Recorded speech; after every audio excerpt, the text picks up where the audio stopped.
শ্রমবাজার নিয়ে আলোচনা করতে মালয়েশিয়া যাচ্ছেন প্রবাসী কল্যাণ মন্ত্রী। রিক্রুটিং এজেন্সিগুলোকে কারণ দর্শাতে বলবে সরকার। বাংলাদেশিদের জন্য মালয়েশিয়ার শ্রমবাজার আবার চালু করার বিষয়ে আলোচনা করতে কুয়ালালামপুর সফরে যাচ্ছেন প্রবাসী কল্যাণ ও বৈদেশিক কর্মসংস্থান মন্ত্রী আরিফুল হক চৌধুরী। সোমবার রাতে 2 দিনের সফরে কুয়ালালামপুরের উদ্দেশ্যে মন্ত্রীর ঢাকা ছাড়ার কথা রয়েছে। মন্ত্রীর সফরই হতে পারেন প্রধানমন্ত্রীর উপদেষ্টা মাহাদি আমিন।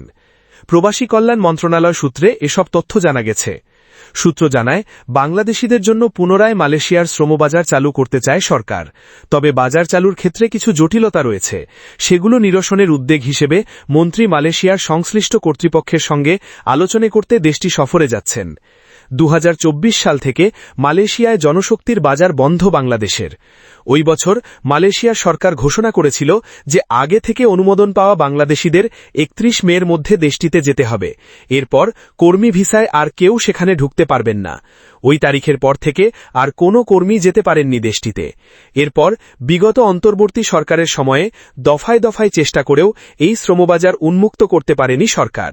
বিএনপি সরকার গঠনের পর গুরুত্বপূর্ণ এই জনশক্তি বাজার আবার উন্মুক্ত করার উদ্যোগ নেয় সরকার। বিষয়টি নিয়ে আলোচনা করতে গত এপ্রিলে মালয়েশিয়া সফর করেন প্রবাসী কল্যাণ মন্ত্রী আরিফুল হক ও প্রধানমন্ত্রীর উপদেষ্টা মাহাদি আমিন। জুনের মাঝামাঝিতে প্রধানমন্ত্রী তারেক রহমান মালয়েশিয়া সফর করেন। ওই সফরে সরকার প্রধান বাংলাদেশিদের জন্য পুনরায় শ্রমবাজার খুলে দেওয়ার অনুরোধ জানান। রিক্রুটিং এজেন্সিগুলোকে কারণ দর্শাতে বলবে সরকার। মালয়েশিয়ায় বাংলাদেশি শ্রমিক পাঠানো নিয়ে সিন্ডিকেট করার অভিযোগ ওঠায় 10টি রিক্রুটিং এজেন্সিকে কারণ দর্শাতে বলবে সরকার। প্রবাসী কল্যাণ ও বৈদেশিক কর্মসংস্থান মন্ত্রী নুরুল ইসলাম আজ এই কথা বলেছেন। অভিবাসন নিয়ে কাজ করেন এমন সাংবাদিকদের সঙ্গে আজ মন্ত্রণালয়ে মতবিনিময় করেন তিনি। সেখানে তিনি বলেন, আমরা তথ্য সংগ্রহ করছি, এর উপর ভিত্তি করে ব্যবস্থা গ্রহণ করব। একটি সংঘবদ্ধ চক্রের অনৈতিক ব্যবসা পরিচালনার কারণে মালয়েশিয়ায় বাংলাদেশের শ্রমবাজার বন্ধ হয়ে গেছে গণমাধ্যমে প্রকাশিত এমন খবরের ব্যাপারে জানতে চাইলে তিনি বলেন, দেশটিতে পুরোপুরিভাবে বাংলাদেশের শ্রমবাজার বন্ধ হয়নি। সরকার পদক্ষেপ গ্রহণ করায় এমনটা হয়নি।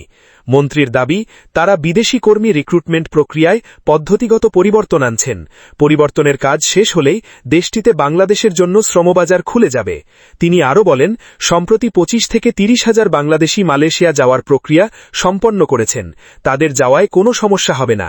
G2G+ চুক্তির আওতায় বাংলাদেশের প্রায় 1000 জনশক্তি রপ্তানিকারক প্রতিষ্ঠানের মধ্যে মাত্র 10টি রিক্রুটিং এজেন্সি মালয়েশিয়ায় জনশক্তি পাঠানোর কাজ পেয়েছিল।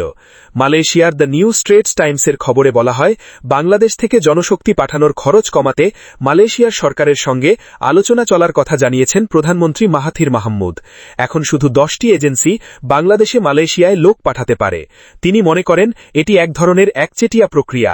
গত 21 আগস্ট মালয়েশিয়ার স্বরাষ্ট্র মন্ত্রণালয় জানায় যে অনলাইন রেজিস্ট্রেশন প্রক্রিয়ায় বাংলাদেশ থেকে জনশক্তি আমদানি করা হয়েছে তা আগামী 1 সেপ্টেম্বর থেকে স্থগিত রাখার সিদ্ধান্ত নিয়েছে সরকার। দুই দেশের মধ্যে মন্ত্রী পর্যায়ে বৈঠকের পর এ ব্যাপারে পরবর্তী সিদ্ধান্ত আসবে বলেও তারা সেদিন জানায়। গত 22 জুন মালয়েশিয়ার দ্য স্টার সংবাদপত্রের খবরে বলা হয়, বাংলাদেশি আদম ব্যবসায়ীদের নেতৃত্বে মানব পাচারকারী একটি সংঘবদ্ধ চক্র মালয়েশিয়ার স্বরাষ্ট্র মন্ত্রণালয়ের সঙ্গে সাজস সাধায় গত 2 বছরে শ্রমিকদের কাছ থেকে 2 বিলিয়ন রিঙ্গিত হাতিয়ে নিয়েছে।